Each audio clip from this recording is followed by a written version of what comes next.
Good morning dear student. पिछले class में अपन ने शुरुआत की थी संकुलन क्षमता या पैकिंग एफिशिएंसी। तो पैकिंग एफिशिएंसी क्या थी?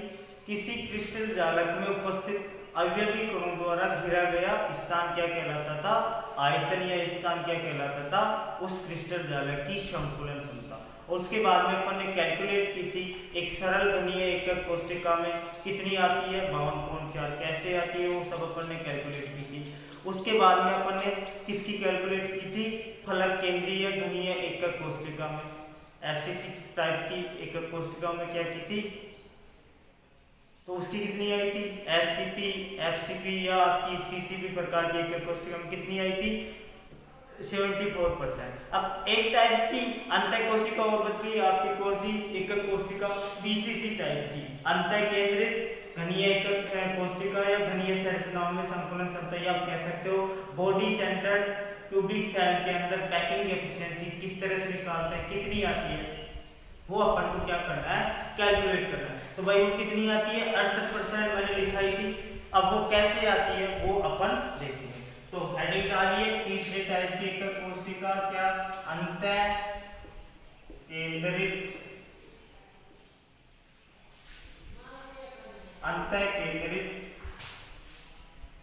घनीय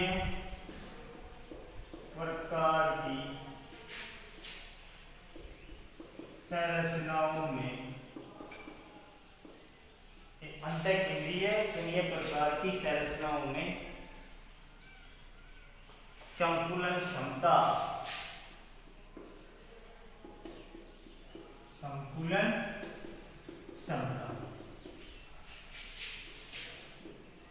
पैकिंग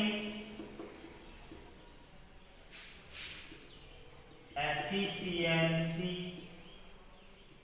इन बीसीसी टाइप। आपको क्या निकालते हैं अपन? बीसीसी प्रकार की एकक कोशिका है, उसके अंदर संकुलन क्षमता या पैकिंग एफिशिएंसी कितनी आती है उसका क्या करते हैं अपन? कैलकुलेशन करते हैं। तो देखो बीसीसी प्रकार की एकक कोशिका में अवयवी कण कहाँ थे? एक तो कोनों पर थे, उसके साथ में किस में थे? घन के केंद्र पर थे। तो किस तरह से होगा बीसीसी टाइप? कहाँ थे भाई? इस तरह से सभी कॉर्नर के ऊपर, और उसके अलावा किसके ऊपर थे भाई? एक कहाँ था? केंद्र के ऊपर था। सारे के सारे कॉर्नर के ऊपर थे इस तरह से, इस तरह से क्या थे? कॉर्नर के ऊपर, और एक कहाँ था? सेंटर में था, केंद्र में था। तो परमाणुओं की संख्या कितनी हो जाएगी? परमाणु की संख्या Z बराबर कितनी हो जाएगी भाई?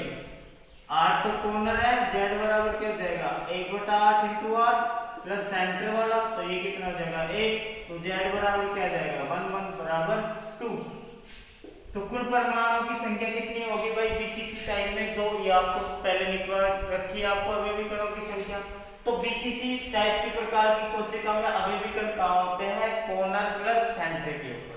एक गोले का आयतन कितना होता है भाई? वही एक गोले का आयतन 4/3 पाई r³। इसी तरह से घन का आयतन कितना होता है? a³। घन का आयतन कितना होता है भाई आपका? a³ होता है। और यहाँ पे a क्या है? घन की कोण लंबाई। a क्या है यहाँ पे? घन की कोण लंबाई। तो देखो ये घन का आयतन किस में है? 1 के रूप में, और इसका आयतन किसके रूप में आ रहा है? r की फॉर्म में आ रहा है 4π3। अब ये r और a को, या तो a को r में कन्वर्ट करो, या आप क्या करो, इसको r को a में कन्वर्ट करो। इसके लिए अपन देखते हैं बीसीसी प्रकार की एकक कोशिका में गोलों की व्यवस्था कैसी होती है। देखो बीसीसी प्रकार की कोशिका में देखो कॉर्नर प्लस अवयवी कण कहाँ होते हैं? केंद्र के ऊपर। तो आप देख सकते हो, एक तो कल अपन ने बताया था फलक केंद्रीय विकर्ण, जो कहां से कहां जा रहा था? इस फलक के अंदर से। एक इसके बीच में बॉडी में से एक कमरे का मान लो विकर्ण कैसे खींचते हैं अपन, रूम के एक कॉर्नर से दूसरे कॉर्नर की ओर केंद्र से जाता हुआ, एक कोने से दूसरे कोने की तरफ केंद्र से जाता हुआ क्या खींचते हैं, विकर्ण खींचते हैं। उसके अंदर क्या होगा, केंद्र भी आएगा और दोनों कॉर्नर। तो अर्थात जो बीसीसी टाइप की सेल होती है उसमें क्या होता है, काय केंद्रीय विकर्ण होता है जो केंद्र से जाता है। वहां पे क्या था, फलक केंद्रीय विकर्ण, जहां पे अपन क्या निकालेंगे, ए और आर के मध्य संबंध निकालेंगे। तो अभिविकर्ण कहां होता है, केंद्र पर भी होता है और कोने पर भी। वहां से क्या लग जाएगा, एक त्रिभुज बन जाएगा, त्रिभुज बनने के बाद में क्या लग जाएगा, आपका पाइथागोरस प्रमेय लग जाएगा। तो अपन बात करते हैं ए और आर के बीच में संबंध। तो देखो इस तरह से क्या होता है, ये घन है और इसमें क्या होते हैं, इस तरह से अभिविकर्ण रखे होते हैं। अब आपको बताते हैं काय केंद्रीय विकर्ण क्या होता है। देखो ये सेंटर है, इससे गुजरने वाला विकर्ण क्या कहलाएगा, काय केंद्रीय विकर्ण। तो देखो एक तो इसके केंद्र पर होगा अभिविकर्ण,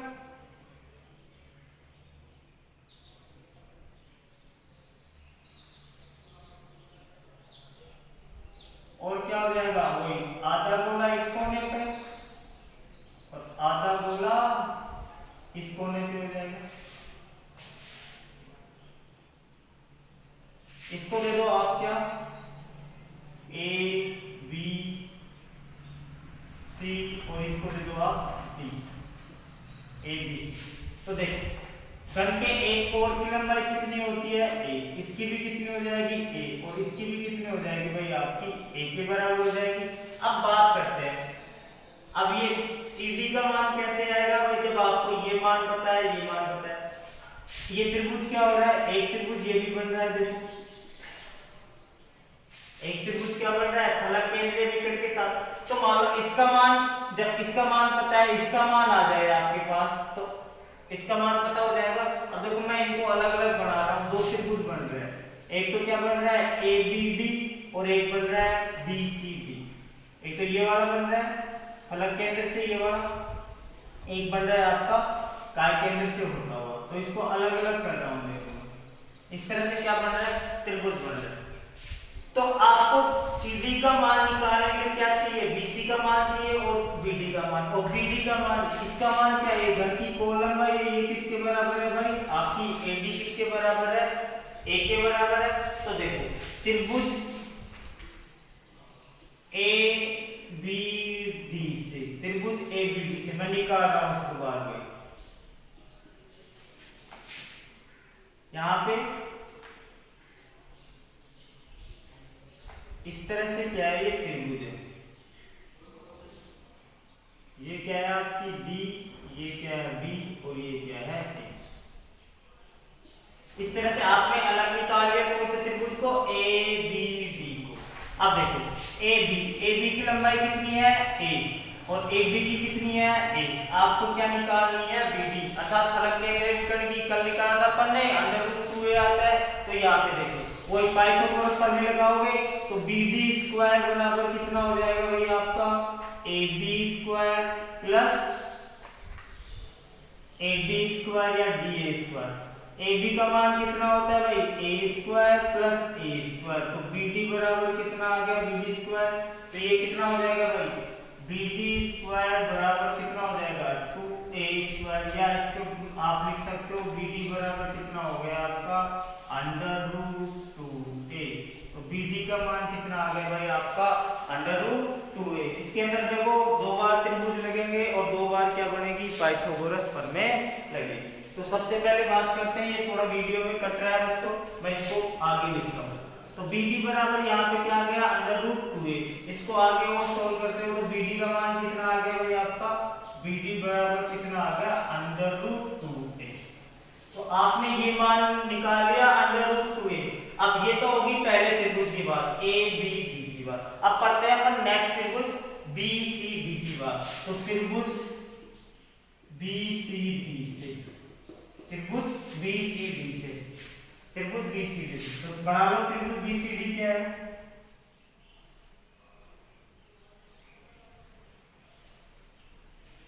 ये क्या है भाई आपका, CD।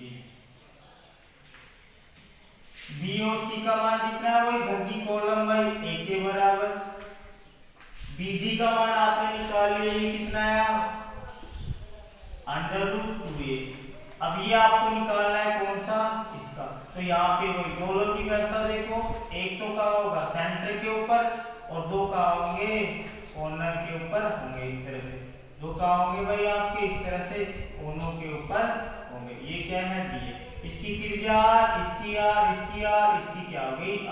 तो ये बीच वाला केंद्र के ऊपर, दो क्या हो जाएंगे दोनों कॉर्नर के ऊपर। और ये क्या है भाई आपका काय केंद्रीय विकर्ण है ना, इनका ये विकर्ण क्या कहलाता है, केंद्र से गुजरता हुआ, ये क्या कहलाता है आपका काय केंद्रीय विकर्ण। ये क्या कहलाता है आपका काय केंद्रीय। तो काय केंद्रीय विकर्ण पर क्या होते हैं, एक तो सेंटर पे गोला होता है और दो का होते हैं केंद्र। तो एक त्रिभुज तो अपन ने एबीडी देखा, जहां से क्या निकल गया बीडी का मान, और अब यहां से किसका मान निकालेंगे अपन, सीडी का मान निकालेंगे। तो देखो इस डायग्राम में देख लो चित्रानुसार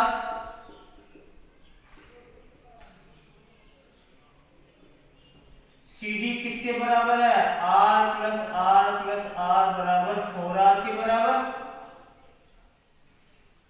भाई इस गोले की त्रिज्या, इसका पूरा व्यास 2r और इसकी त्रिज्या तो क्या हो जाएगा r plus 2r plus r, या कह सकते हो r प्लस r बराबर 4r। तो चित्रानुसार आप देख रहे हो कि CD का मान कितना है 4r, लेकिन अपन पाइथागोरस प्रमेय से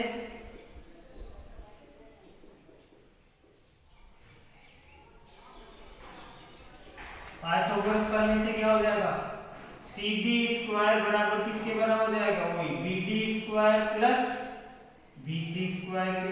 अब यहां से CD बराबर कितना हो जाएगा भाई, वही √BD square plus BC square. अब BC का मान यहाँ पे कितना है, A और BD का मान किसके बराबर है, √2a के बराबर। तो BC कितना है यहाँ पे, A और BD बराबर किसके बराबर है, √2a के बराबर। ये मान रख दो, जब आप मान रखते हो तो CD का मान क्या आ जाता है भाई आपका, CD बराबर √BD का स्क्वायर अर्थात √2a का स्क्वायर प्लस a का स्क्वायर, √2a का स्क्वायर प्लस a का स्क्वायर। तो अंडर से अंडर गया तो ये कितना बच गया, 2a square plus a square. तो मैं इसको डायरेक्ट लिख रहा हूं, CD बराबर कितना आ गया भाई आपका 3a स्क्वायर। तो a स्क्वायर से रूट कट जाएगा तो कितना बच गया, CD बराबर √3a। और CD का मान किसके बराबर है भाई, 4r के बराबर। 4r बराबर क्या हो गया, √3a। तो a बराबर क्या हो गया, 4r अपॉन √3। a का मान आ गया भाई आपका 4r अपॉन √3। तो यहाँ पे देखो दो डायग्राम बन रहे हैं दोनों त्रिभुज से। एक बार तो आपने BD का मान मतलब खरा केंद्रीय विकर्ण का मान निकाला और दूसरा काय केंद्रीय विकर्ण का मान निकाला। तो यहाँ से आपने क्या कर लिया, A और R के बीच संबंध स्थापित कर दिया। A बराबर कितना आ गया, 4r अपॉन 3। अब क्या है, अब इसमें डायरेक्ट क्या लगा दो आप, पैकिंग एफिशिएंसी। तो पैकिंग एफिशिएंसी क्या हो जाएगी, P पैकिंग एफिशिएंसी बराबर Z इंटू 4/3 पाई r क्यूब, अर्थात एक गोले का आयतन बटे घन का आयतन a क्यूब। Z का मान कितना है, इनटू क्या करोगे 100। Z का मान कितना है भाई आपका, P पैकिंग एफिशिएंसी Z का मान कितना है, यहाँ पे दो 4/3 इंटू पाई का मान 3.14 इंटू क्या करोगे r क्यूब इंटू 100 बटे कितना करोगे, देखो a का मान क्या है आपका 4/√3 का क्यूब, a बराबर क्या रखोगे ये। तो जब इसको सॉल्व करोगे तो कितना आएगा भाई, देखो पैकिंग एफिशिएंसी बराबर कितना आ गया, यहां से r क्यूब से r क्यूब गया तो ये कितना बच गया भाई आपका 2/2 गुना 4/3 इंटू 3.14 इंटू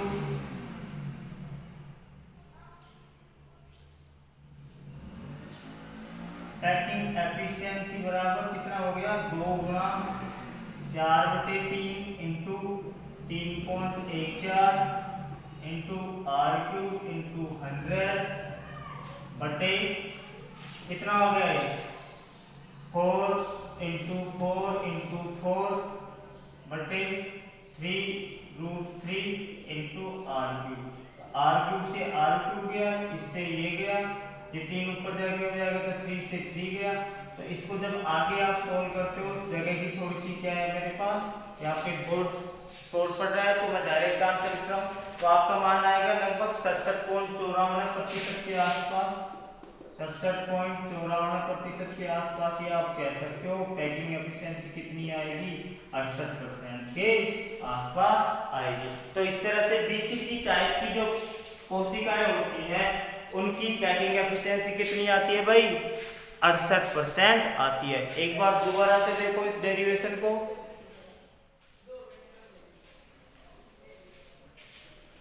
देखो ये थोड़ा सा वीडियो कट रहा है। बीडी का मान कितना है यहाँ पे, बीडी बराबर √2a।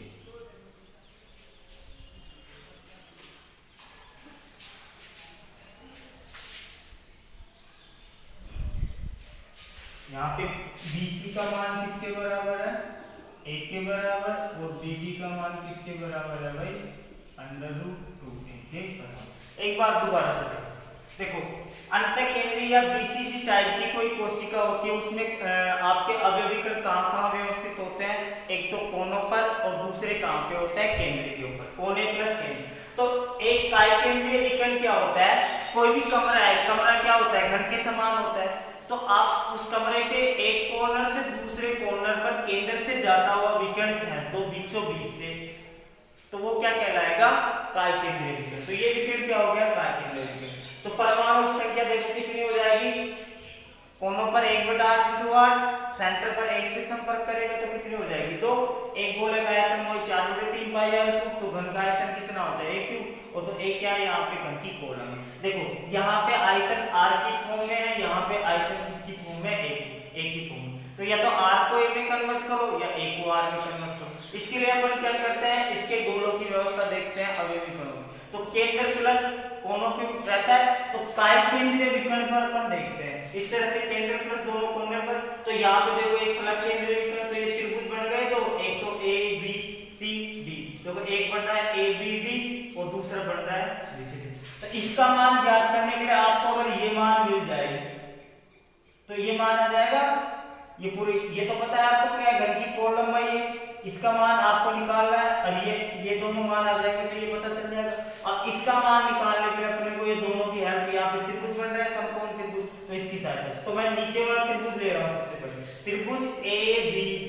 यहाँ पे देखो AD का मान किसके बराबर है, एक घन की कोण लंबाई है, एक भुजा है घन की, ABB क्या है, एक भुजा है, तो ये किसके बराबर है भाई, वही किसके बराबर है, आपकी A के बराबर है। तो AB, ठीक है। अब देखो यहाँ पे आपने क्या लगा दिया, वही पाइथागोरस प्रमेय। तो BD² बराबर क्या हो गया, AB² प्लस AD², अर्थात कर्ण स्क्वायर बराबर क्या हो गया, लंब स्क्वायर प्लस आधार स्क्वायर। तो यहाँ पे देखो BD² बराबर क्या हो गया, AB²। AB का मान किसके बराबर है, A के बराबर, AD का मान भी किसके बराबर है, A के बराबर। तो ये कितना होगा, BD² बराबर A² प्लस A²। तो BD² बराबर कितना आ गया, 2A²। तो BD बराबर कितना आ गया भाई, √2a आ गया। तो आपने BD का मान निकाल लिया, √2a। अब दूसरे त्रिभुज BCD से ऊपर वाले से बात करते हैं, तो ये क्या हो जाएगा BD, ये क्या हो जाएगा BC। तो BC का मान कितना है यहाँ पे a, BD का मान आपने निकाल लिया कितना, √2a। अब आपको इस CD का मान मतलब काय केंद्रीय विकर्ण की लंबाई ज्ञात करनी है। तो देखो एक सेंटर में पूरा गोला होगा और कॉर्नर के ऊपर रखे हुए आधे गोले होंगे, तो इनकी त्रिज्या r, इसकी त्रिज्या r, और इसकी क्या हो जाएगा, पूरा व्यास हो जाएगा नहीं, r + r। तो CD की लंबाई चित्रानुसार कितनी हो जाएगी भाई, r + r + r + r बराबर कितनी हो जाएगी, 4r के बराबर हो जाएगी। अब 4r के बराबर हो जाएगी तो पाइथागोरस प्रमेय से क्या हो जाएगा भाई, CD² बराबर BC² प्लस BD² या BD² प्लस BC²। BD का मान कितना निकाला आपने, √2a, अभी डायग्राम से निकाला आपने √2a। और CD का BC का मान आपको पता है कितना है, a के बराबर। जब ये मान रखते हो तो CD का मान कितना आता है आपका, √3a। ये √3a किसके बराबर है, चित्र अनुसार 4r के बराबर है। तो यहाँ से a बराबर कितना आ जाएगा, 4r/3। ये a का मान a और r के बीच में रिलेशन आ गया। अब क्या है, पैकिंग एफिशिएंसी का सूत्र क्या होगा, एक गोले का कुल आयतन इंटू 100%। तो देखो z into 4/3 pi r square cube बटे a की पावर क्यूब इंटू 100, एक गोले का आयतन 4/3 पाई आर क्यूब होता है। तो ये मान रखोगे एक बराबर क्या रखोगे 4/3, जब ये मान रखोगे पाई बराबर कितना 3.14, तो इसको सोल्व करोगे तो लगभग कितना आएगा 67.54%, या आप कह सकते हो 68%। तो इस तरह से बीसीसी टाइप की कोई कोशिका है उसकी पैकिंग एफिशिएंसी क्या आती है 68% आती है। ध्यान रखना इसमें दो त्रिभुज बनेंगे, वहां पहले वाले में बीसीसी एफसीसी टाइप या एससीपी टाइप में केवल एक ही त्रिभुज बन रहा था, यहाँ पे दो, क्योंकि आपको यहाँ पे फलक केंद्रीय विकर्ण का मान भी निकाल के बताना होगा, काय केंद्रीय विकर्ण का भी निकालना होगा। तो इस तरह से क्या होता है बीसीसी टाइप की एक कोशिका की संकुलन क्षमता कितनी आती है 68% आती है।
अब बात करते हैं अपन निकटतम परमाणुओं के बीच की दूरी और परमाणुओं की त्रिज्या की।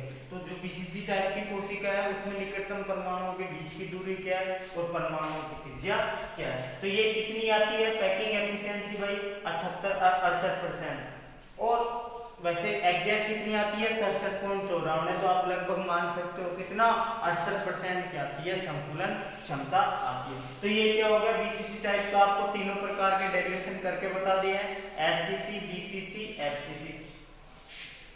तो अब बात करते हैं बीसीसी टाइप की कोशिका में निकटतम परमाणुओं की त्रिज्या की और निकटतम परमाणुओं के बीच की दूरी। तो देखो आपसे एग्जाम में इसका डेरिवेशन भी पूछ सकते हैं या इसके ऊपर कोई क्वेश्चन भी पूछ सकते हैं। तो तीनों डेरिवेशन क्या है एग्जाम के पॉइंट ऑफ व्यू से क्या है इंपोर्टेंट है, तो थोड़ा अच्छे से ध्यान से रखें, इनको तैयार रखना, समझते हुए तैयार।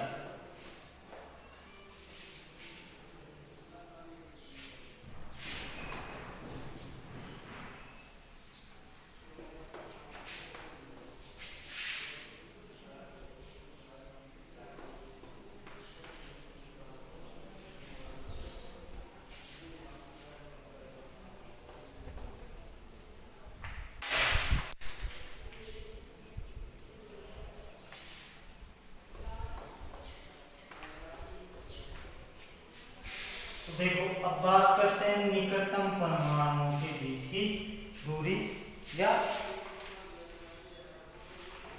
तो देखो सबसे पहले अपन बात करते हैं बीसीसी टाइप की कोशिका में गोलों द्वारा घेरा गया आयतन कितना है भाई आपका 68%। तो नोट डाल के क्या लिखोगे बीसीसी प्रकार की संरचनाओं में बीसीसी प्रकार की संरचनाओं में गोलों द्वारा घेरा गया आयतन कितना आता है भाई 68%। कितना आया 68%। तो रिक्त स्थान कितना बच गया भाई 100 माइनस 68 कितना बच गया 32%। तो रिक्त स्थान कितना होता है बीसीसी टाइप की कोशिका में 32%। सेकंड बात करते हैं निकटतम परमाणुओं के बीच की दूरी। सेकंड बात करते हैं निकटतम परमाणुओं के बीच की दूरी। अब देखो निकटतम परमाणुओं के बीच की दूरी अपन ने जो डायग्राम बनाया था त्रिभुज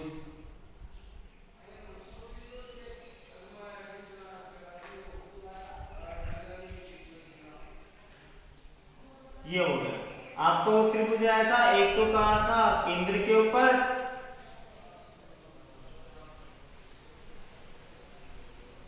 एक गोला तो कहा था भाई केंद्र के ऊपर था इस तरीके से और दो कहां थे भाई कोने के ऊपर थे आधे आधे।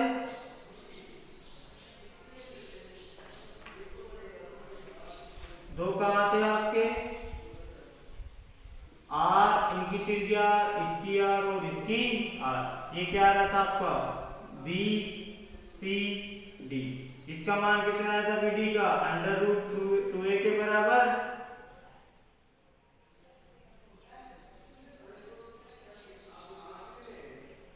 ये a के बराबर आया था और ये कितने बराबर आया था। अरे एक गोले की दूरी कितनी हो जाएगी इसकी d है तो इनकी क्या हो जाएगी भाई d/2 और इसका पूरा मान CD का मान कितना आया था भाई आपका √3a आया था। तो देखो यहाँ पे आप देख रहे हो 2d बराबर कितना आया √3a। 2d बराबर कितना है भाई √3a। अरे CD का मान कितना आया था √3 आया था अभी सोल्व किया था अपन ने। तो यहाँ से आप देख रहे हो कि d का मान कितना आ रहा है √3a/2। तो निकटतम परमाणुओं के बीच की दूरी कितनी आती है आपकी √3a/2 आती है। तो दोनों एक गोले के बीच की दूरी d है तो इनका आधा आधा ही है तो कितना हो जाएगी भाई आपकी d/2। अरे कॉर्नर पे आधे गोले ही है अंदर तो आधा इधर है आधा इधर है तो क्या होगी d/2 बीच वाले गोले की क्या है पूरी दूरी। तो ये क्या हो जाएगा तो 2d बराबर क्या हो गया √3a/2 हो गया। तो d का कितना आ रही है निकटतम परमाणुओं के बीच की दूरी 3√3a/2 आ रही है। और थर्ड पॉइंट की बात करते हैं परमाणुओं की त्रिज्या। परमाणुओं की त्रिज्या r का मान कितना आएगा भाई निकटतम दूरी का कितना आधा। निकटतम दूरी का कितना आधा क्या होता है परमाणुओं की त्रिज्या। तो क्या हो जाएगी निकटतम दूरी अपॉन हाफ। तो कितना आया था भाई √3a/4 हो जाएगा।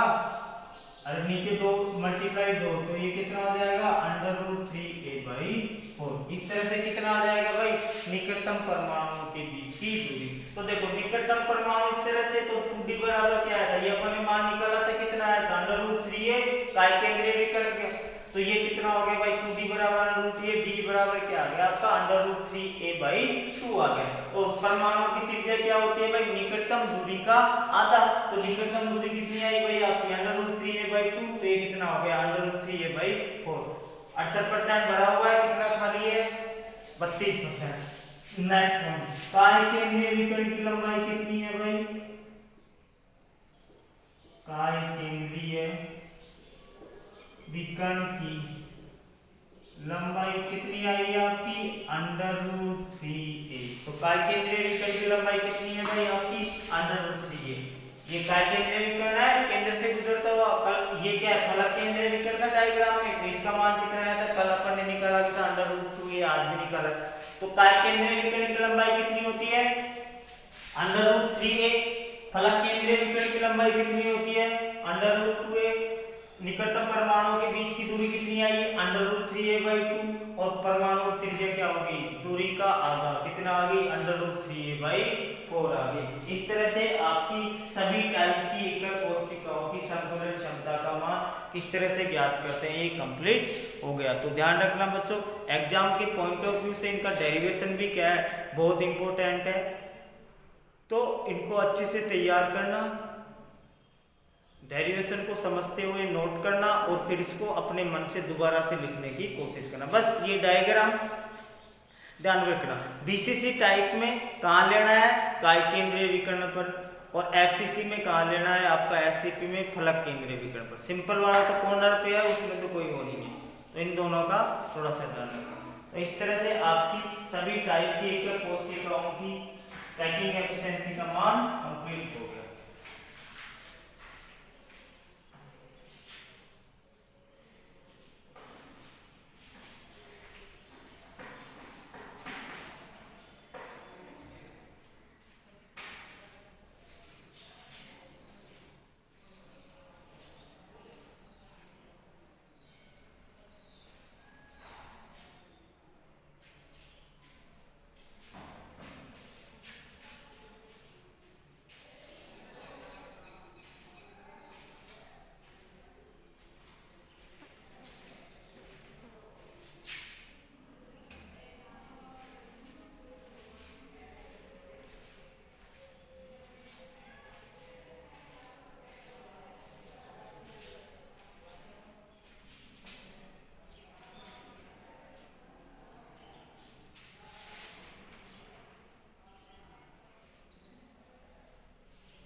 देखो, ये हो गई आपकी सभी टाइप की एकक कोशिकाओं की संकुलन क्षमता।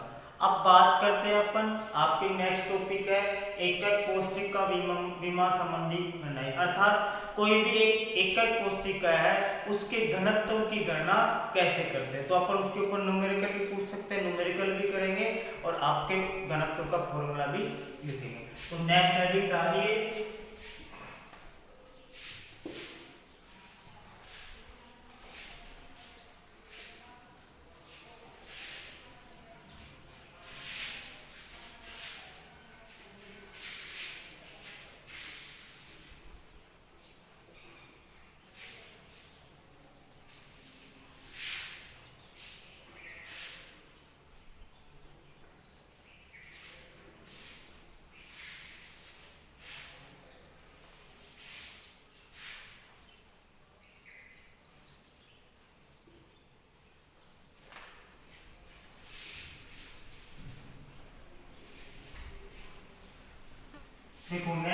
अलावा एकक कोष्टिका विमा संबंधी गणनाएं। एकक कोष्टिका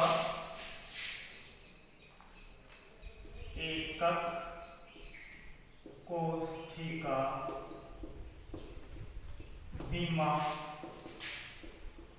संबंधी गणनाएं। एकक कोष्टिका विमा संबंधी गणनाएं। और क्या लिखोगे? एकक कोष्टिका का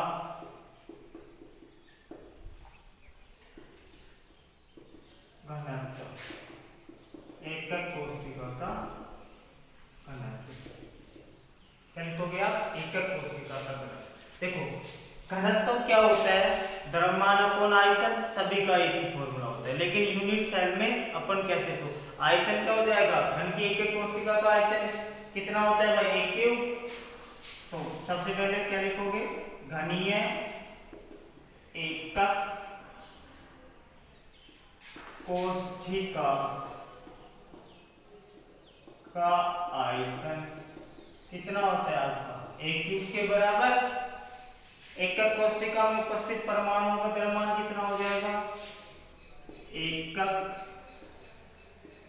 कोष्टिका में उपस्थित परमाणु का द्रव्यमान। टोटल परमाणु उपस्थित है, उनका द्रव्यमान कितना हो जाएगा भाई? देखो परमाणुओं की संख्या इंटू एक परमाणु का द्रव्यमान, एक गोले का द्रव्यमान है, एक अवयवी कण का द्रव्यमान। तो क्या लिखोगे? द्रव्यमान किसके बराबर हो जाएगा? परमाणु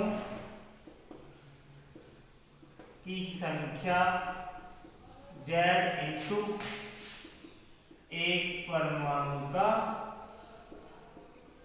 द्रव्यमान, मतलब स्मॉल m। अब देखो ये क्या आ गया? एकक कोष्टिका में उपस्थित सभी परमाणुओं का द्रव्यमान है। तो एक परमाणु स्मॉल m का द्रव्यमान कितना हो जाएगा भाई? तो एक परमाणु का द्रव्यमान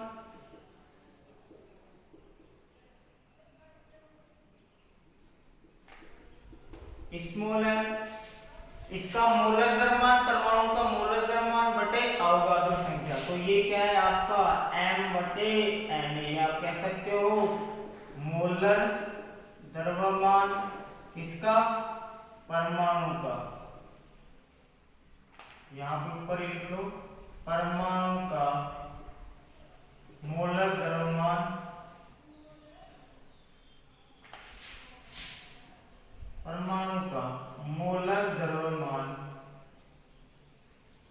अपॉन अवगाद्रो नंबर, अवगाद्रो संख्या।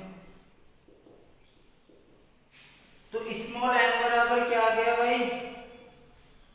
m into n। अब घनत्व बराबर क्या होता है भाई? एकक कोष्टिका का आयतन बटे द्रव्यमान बटे आयतन।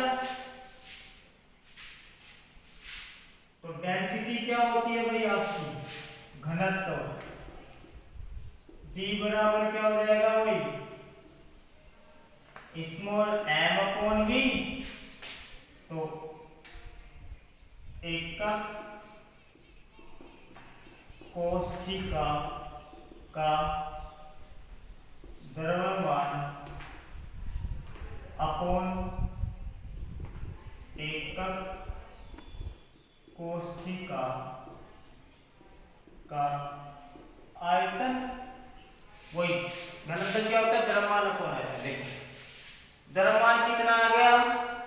Z इंटू स्मॉल m, और स्मॉल m का मान क्या आ गया? m upon n। आयतन क्या आ गया? v cube. तो डेंसिटी बराबर क्या हो जाएगा? Z into capital small m लिखो ना, स्मॉल m बटे a क्यूब। एकक कोष्टिका का आयतन।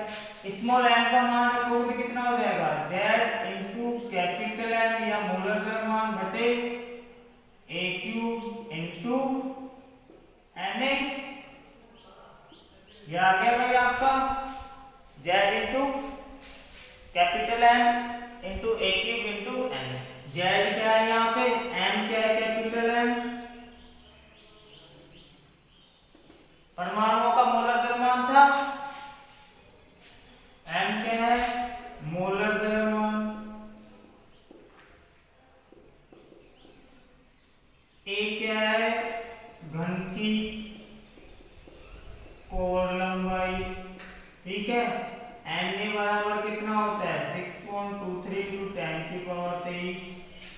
या अवगाद्रो संख्या।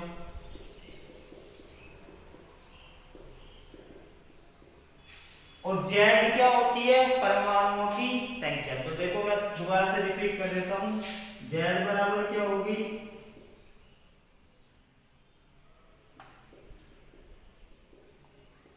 परमाणुओं की संख्या। जेड बराबर क्या होगी? परमाणु की संख्या। तो जेड फोर सभी के लिए लिख दो। सिंपल वाले के लिए कितनी आई थी? 1। बीसीसी के लिए कितनी आई थी भाई? 2। एफसीसी, एचसीपी, अरे एफसीसी के लिए कितनी आई थी भाई आपकी? 4। ईसीसी टाइप की कोशिका के लिए कितनी आई थी आपकी? 2। ईसीसी के लिए कितनी आई थी भाई आपकी? 2 आई थी। इसी तरह से देखो एफसीसी या सीसीपी दोनों की एक ही बात आई थी, 4। और एचसीपी प्रकार के लिए कितनी आई थी आपकी? 6 आई थी। तो इस तरह से आपके ये क्या हो गए? सभी के परमाणुओं की संख्या मैंने दोबारा से लिख दी है। तो ये क्या होता है? तो घनत्व तो क्या होता है भाई? द्रव्यमान बटे आयतन। यदि अपने को एक एक कोशिका का द्रव्यमान पता चल जाए और उसका आयतन पता चल जाए तो ये हो जाएगा घनत्व। तो देखो एक एक कोशिका का घन, एक एक कोशिका का आयतन किसके बराबर होता है? एक क्यूब के बराबर। एक एक कोशिका में उपस्थित परमाणुओं का द्रव्यमान क्या होगा भाई? सभी परमाणुओं की संख्या इनटू सभी एक ही प्रकार के परमाणु पाए जाते हैं किसी भी ठोस में। तो एक परमाणु का द्रव्यमान इनटू सभी परमाणुओं की संख्या, तो ये क्या हो जाएगा? परमाणुओं की संख्या इनटू एक परमाणु का द्रव्यमान। अब एक परमाणु का द्रव्यमान किसके बराबर हो जाएगा भाई? एक ठोस के अंदर कितने अणु होते हैं भाई? कितने परमाणु होते हैं? अवगाद्रो संख्या के बराबर होते हैं। आपने मोल कंसेप्ट में देखा होगा, किसी भी ठोस होता है या कोई पदार्थ होता है उसके अंदर कितने परमाणु होते हैं? अवगाद्रो संख्या के बराबर परमाणु। तो देखो एक परमाणु का द्रव्यमान किसके बराबर हो जाएगा? उस परमाणु का मोलर द्रव्यमान बटे अवगाद्रो संख्या के क्या हो जाएगा? बराबर हो जाएगा। तो ये आ गया आपके एक परमाणु का द्रव्यमान। घनत्व क्या होगा? द्रव्यमान बटे आयतन। द्रव्यमान कितना होगा? Z इनटू स्मॉल m, परमाणु एक परमाणु की संख्या इनटू एक परमाणु का द्रव्यमान बटे क्या हो जाएगा? एक क्यूब। स्मॉल m का मान क्या होगा? m/ma। अब यहाँ पे m क्या है? मोलर द्रव्यमान। a क्या है? घन की कोण लंबाई।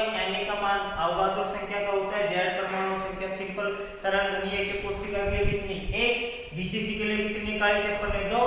सीसीपी या एससीपी टाइप के लिए कितनी निकाली थी? 4। ईसीसी टाइप के लिए कितनी निकाली? 2। और एससीपी टाइप के लिए कितनी निकाली अपन ने? 6। ये निकाल के मैंने बता रखी है पहले ही आपको। तो देखो इस तरह से आप फाइनली क्या फॉर्मूला याद रखोगे? डेंसिटी बराबर क्या है? Z into capital M upon a cube upon na। तो देखो ये क्या होता है? घनत्व। ये फॉर्मूला याद रखना। यहाँ पे न्यूमेरिकल करोगे तो एक कन्वर्जन काम में आएगा भाई, है ना, उसका ध्यान रखना। एक पिकोमीटर बराबर क्या होता है भाई? ये लास्ट में लिख लेना आप। एक पिकोमीटर बराबर 10 की पावर 12 मीटर, या कह सकते हो आप 10 की पावर माइनस 10 सेंटीमीटर होता है। इसी तरह से एक एंगस्ट्रोम बराबर 10 की पावर माइनस 10 मीटर या 10 की पावर माइनस 8 सेंटीमीटर होता है। तो ये क्या होते हैं? घन की कोण लंबाई दे देते हैं पिकोमीटर में, तो उसको मीटर में या सेंटीमीटर में कैसे कन्वर्ट करते हैं। तो एक पिकोमीटर बराबर कितना होता है? 10 की पावर माइनस 12 मीटर, और यह होता है 10 की पावर माइनस 10 सेंटीमीटर। एक एंगस्ट्रोम बराबर 10 की पावर माइनस 10 मीटर या 10 की पावर माइनस 8 सेंटीमीटर होता है। तो इस तरह से घन के एकक कोशिका के घनत्व के लिए फॉर्मूला क्या आ गया आपका? डेंसिटी बराबर Z into m upon a cube into na। Z क्या है? Number of atom. m क्या है? Molecular weight. एक क्या हो गई? घन की कोण लंबाई। और na क्या है? अवगाड्रो नंबर है। आप देखते हैं, देखो ये हो गई। अब इसके ऊपर न्यूमेरिकल किस तरह से आते हैं वो अपन देखते हैं। तो एक बार इसे नोट करिए।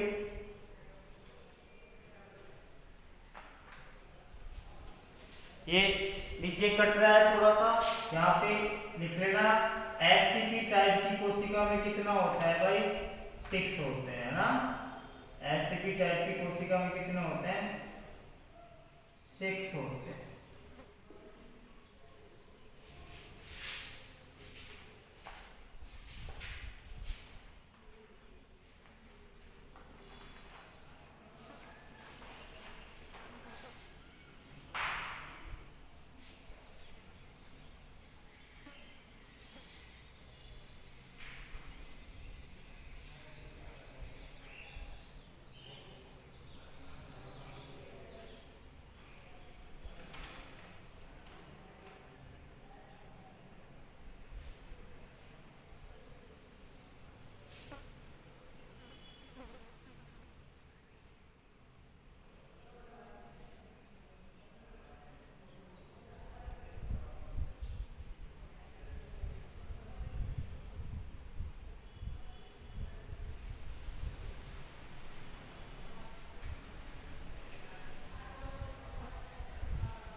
करते हैं इसके ऊपर न्यूमेरिकल। तो आप ट्यूशन करते हैं, देखो इस तरह से करना है। आप एक फॉर्मूला याद रखना, बस इसी से क्या हो जाएगा, आपका ट्यूशन हो जाएगा।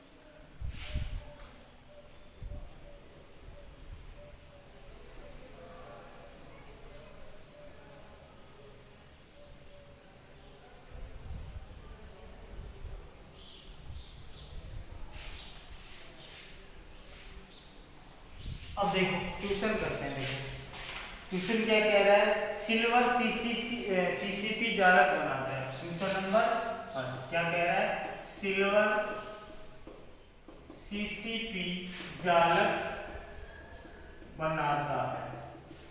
सिल्वर सीसीपी जालक बनाता है। एक्स किरण विवर्तन अध्ययन द्वारा, एक्स किरण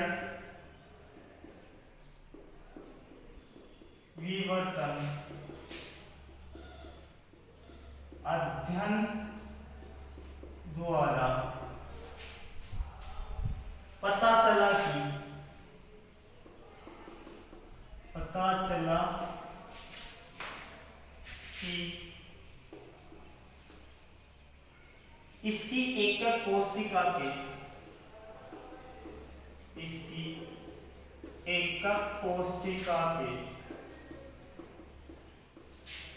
कोर की लंबाई, एकक कोशिका के कोर की लंबाई कितनी दी रहती है, 408.6 पिकोमीटर है। तो सिल्वर के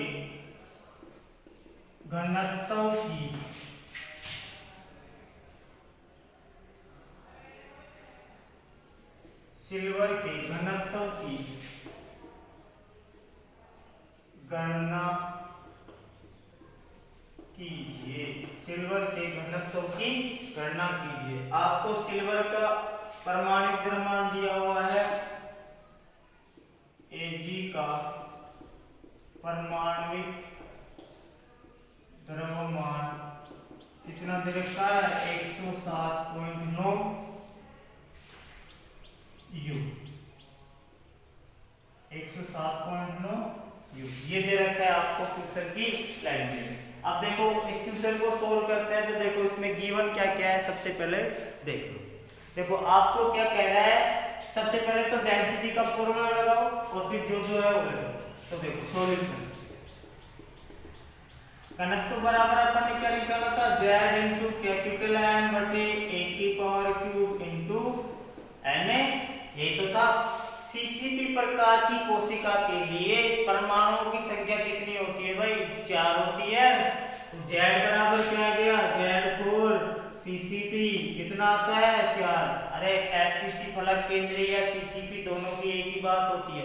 तो अवयवी कणों की संख्या या परमाणुओं की संख्या कितनी आती है, 4। इनमें क्या होता है, कोने प्लस सभी फलकों के केंद्र पर। कैपिटल M, देखो M क्या है यहाँ पे, मोलर द्रव्यमान या परमाणु द्रव्यमान। तो Ag का उसने क्वेश्चन में दे रखा है कितना, 107.9 U, या आप इसको कह सकते हो 107.9 ग्राम पर सेंटीमीटर। क्या होता है, एकीकृत मास बोलते हैं U को। ये कितना है भाई आपका, 100 ग्राम पर मोल। ये कितना है भाई, 107 ग्राम पर मोल। या आप इसको कह सकते हो किलोग्राम में चेंज करोगे तो भार कितना आ गया आपको,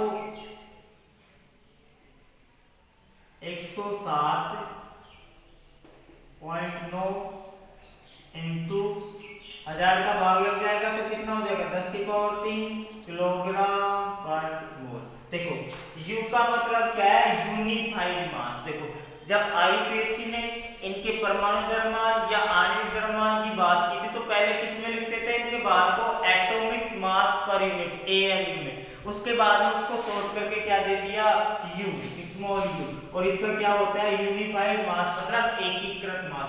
तो ये क्या होता है ग्राम पर मोल में, ये किसमें होता है भाई, ग्राम पर मोल में। तो ये कितना दिया हुआ है आपका 107.9। एकीकृत मास मतलब क्या होता है ग्राम पर मोल। इसको किलोग्राम में चेंज करना चाहते हो तो 1000 का भाग दोगे। अब देखो घन के कोर की लंबाई दे रखी है, ए बराबर कितनी दे रखी है उसने 408.6 पिकोमीटर, या आप कह सकते हो 408.6 इंटू 10 की पावर 12 मीटर। आपने देखो सभी मान निकाल लिए है, सॉरी। तो इस तरह से उसने मास दे रखा है 107.9 यूनिफाइड मास या ग्राम पर मोल में, इसको किलोग्राम पर मोल में चेंज करते हो तो 1000 का भाग लगेगा। पिकोमीटर मतलब क्या हो जाएगा 10 की पावर -12 मीटर। और इसको सेंटीमीटर में करना चाहते हो तो कितना करोगे 10 की पावर -10। ये मान इसमें रख दो ऊपर वाले फॉर्मूले में, आपका आंसर आ जाएगा। तो डेंसिटी बराबर 4 इंटू एम कितना है इसका 107.9 इंटू 10 की पावर -3 किलोग्राम पर मोल, किलोग्राम पर मोल इनवर्स। अब देखो नीचे क्या है, एक का मान कितना है 408 इंटू 10 की पावर -12 की क्यूब, ये मीटर है, इंटू आओगा तो सेंटीमीटर के बराबर होती है 6.023 इंटू 10 की पावर 23। तो जब इसको आप सोल्व करते हो तो कितना आंसर आता है भाई आपका 10.5 इंटू 10 की पावर 3 किलोग्राम पर मीटर क्यूब, किलोग्राम पर मीटर क्यूब। अरे भार को ग्राम में लेते हैं, नीचे क्या है लंबाई है उसको सेंटीमीटर मीटर में, तो ये कितना हो जाएगा 10.5 इंटू 10 की पावर 3 किलोग्राम मीटर क्यूब। या इसको किसमें अगर ग्राम में लिखना चाहते हो तो कितना हो जाएगा 10.5 ग्राम मीटर क्यूब। तो ये क्या हो गया एजी का घनत्व आ गया, सेंटीमीटर है ना, सेंटीमीटर क्यूब। तो ये कितना हो गया भाई आपका एजी का डेंसिटी आ गया। तो देखो आपको दे रखा है जिसके अंदर मान निकालना हो उसके अंदर क्या निकालो, आप मान निकालो। सबसे पहले फॉर्मूला लगाओ, जेड का मान निकालो, और जेड का मान निकालने के बाद में आप क्या करो, एम का मान देखो क्या दे रखा है यहाँ पे 107.9 यू एकीकृत मास, या आप कह सकते हो 107.9 ग्राम पर मोल। इसको किलोग्राम में चेंज करो तो 1000 का भाग दोगे, पिकोमीटर को मीटर में चेंज किया तो ये कितना होगा इसको, तो ये आंसर किसमें है किलोग्राम मीटर क्यूब। अब इसको ग्राम में करोगे तो क्या करोगे, 1 किलोग्राम बराबर कितना होता है 1000 ग्राम, और मीटर क्यूब बराबर कितना हो जाएगा 1 मीटर बराबर 100 सेंटीमीटर। देखो इसको आप आगे चेंज करते हो तो देखो इस तरह से हो जाएगा, इसको मैं आगे करके बता रहा हूँ। ये कितना है 10.5 इंटू 10 की पावर 3, 1 किलोग्राम बराबर कितना ग्राम होता है 1000 ग्राम। नीचे क्या है मीटर क्यूब मतलब 100 गुणा 100 गुणा 100, कितना हो गया भाई ये 3 0 से 6 से 6 गए, ये कितना बच गया आपका वही 10.5 ग्राम पर सेंटीमीटर। तो 1 किलोग्राम बराबर कितना होता है 1000 ग्राम, और 1 मीटर बराबर कितना होता है 100 सेंटीमीटर। जब ये रखते हो तो इस तरीके से क्या जाता है आपका ये आंसर आ जाता है। तो ग्राम में कितना आया 10.5 और किलोग्राम में कितना आया 10.5 इंटू 10 की पावर 3 किलोग्राम पर मीटर क्यूब आया। तो इस तरह से आपसे यहाँ पे घनत्व पूछ सकते हैं। देखो घनत्व के अलावा आपसे यहाँ पे क्या पूछ सकते हैं, देखो ये द्रव्यमान भी पूछ सकते हैं, परमाणुओं की संख्या पूछ सकते हैं, कोर की लंबाई भी। घनत्व देके आपसे अवगाद्रो संख्या तो आपको सबको पता है, ये पूछ सकते हैं, इन परमाणुओं की संख्या पूछ सकते हैं। तो इस तरह के क्या होता है अपन नेक्स्ट वीडियो में करेंगे 1-2 क्वेश्चन, आपको ये परमाणुओं की संख्या किस तरह से निकालते हैं या इनका द्रव्यमान कैसे निकालते हैं, ये आपको नेक्स्ट वीडियो में बताएंगे। एक क्वेश्चन टाइप का होता है, आपसे इस तरह से क्या पूछते हैं घनत्व पूछते हैं।